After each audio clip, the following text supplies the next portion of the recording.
Hello guys, papakita ako sa inyo kung paano gamitin itong eyebrow trimmer guys. Ang ganda siya guys kasi hindi mo na kailangan magbunot. Ito po yun guys.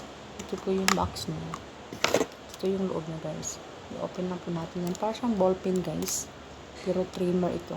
Trimmer po ito para sa kilay. Tingnan nyo po, madami na akong tubong kilay dito. Nabawasan ko na kanina. Ganito lang po yung gumamit guys. Ang ganda talaga. Hindi ka na mahahassle sa pagbunot, hindi ka na mahihirapan sa pagbunot, at hindi ka na masasaktan sa pagbunot as in. Trim ito na guys. Ito talaga yung sulit na sulit guys. Ganyan na po natin siya guys. Ganyan na po yung pag-trim guys. Ganyan. Diba? Ang easy lang po guys. Ang easy lang sa gamit ng trimmer. Ganyan na siya guys. Ganyan. Ganyan na siya. O diba guys? Para ka lang din nagpa-barber shop. Pero ito guys is sa kilay. Diba? Hindi ka na talaga mahahassle guys sa paggamit.